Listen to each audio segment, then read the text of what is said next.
So early pag-usapan nga natin itong maximum suggested retail price na ito po ay pinatutupad na ng ating Department of Agriculture.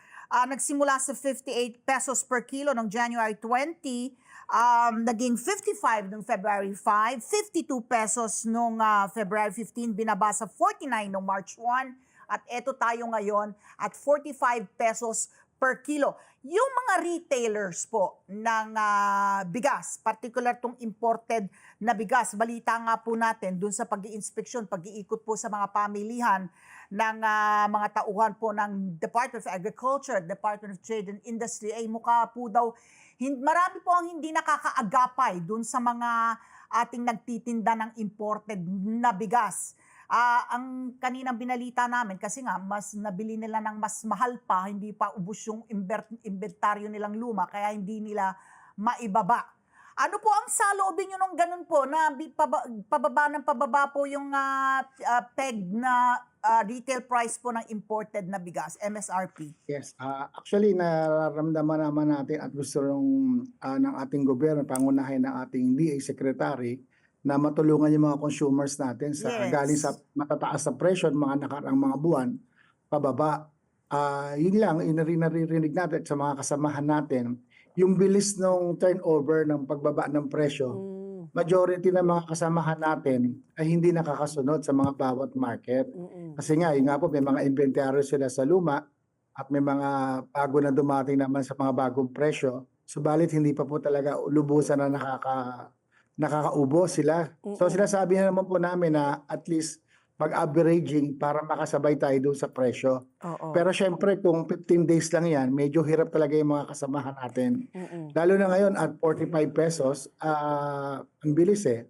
From January 58, naging 55, naging 49, at ngayon po ay 45 pesos. So nakikita namin dito sa 45 pesos, may makakasunod naman. Siguro mga ilang araw pa rin talaga na mabigyan natin ng kumbaga pagkakataon na makapagpaubos. Dahil nakikita naman natin at this present, mababa pa naman talaga yung world market price. Ang balita po namin is nasa 80% na rin po yata yung harvested ng Vietnam so far. So ibig sabihin, nasa peak season din po ang Vietnam ng pag-harvest po. Kaya nararamdaman din natin yung presyo po nila sa world market nababa po. At siguro po kaalisabay din ito, ito na rin po yung ginagawa siguro ng ating secretary, na first time po kasi ito magkaroon tayo ng MSRP, at ganun din po ang Vietnam po is wala po masyado order po ng mga importers. In fact, nasa 40% po yata ang hindi natin na-meet based on last year. Kumbaga last year po marami nagparating, pero ngayon po medyo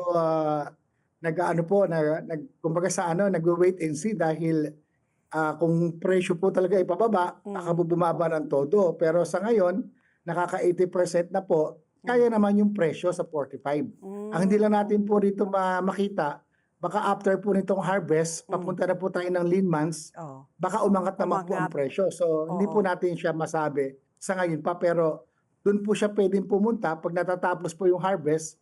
May tendency po talaga na umaangat po ng konti yung presyo, or depende rin po sa world market po na demand. Presyo, Sir Rolly, ito po ang gusto kong malinawagan, no? Kasi nga itong kasalukuyan na binaba na po sa 45 pesos kada kilong MSRP, ito po ay para sa imported po na bigas. 5% yata yung broken lang po dito, if I'm not mistaken.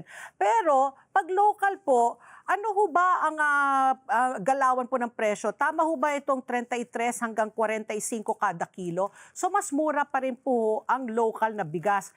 Ang gusto ko pong malaman is yung yung pagbibili po ng mga tao. Marami ho ba bumibili pa rin ng imported kaysa sa local, maski na mas mura? Yung lang, para mas maintindihan ko yung yung buying power rin po ng Pilipino, ng karaniwang Pilipino. Yes, napapansin namin, una, yung nabanggit po ninyo na presyo. Sa totoo po talaga, bumagsak po yung presyo ng palay. So bumagsak din po yung presyo ng bigas sa local po natin. So nangyayari po yan, siguro dahil nga po medyo may konti pong ano doon sa presyo ng imported, doon po kasi meron tayo mga MSRP. Oo. Sa local po, hindi po siya kasama eh.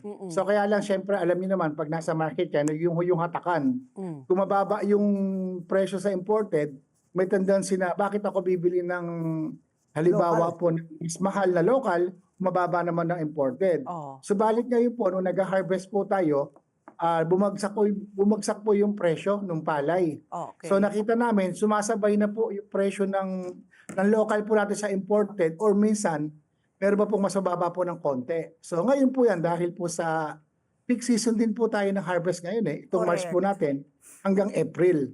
So sa market po natin, nagkakaroon po ng competition sa Local at imported imported. po ba or local. Oo. So napapansin namin dahil mas marami po yung lumalabas po ng mga 5% premium, Oo. nakikita po namin marami bumibili po doon sa imported po na bigas. Let's get together. Sunnet 25. Sunnet 25.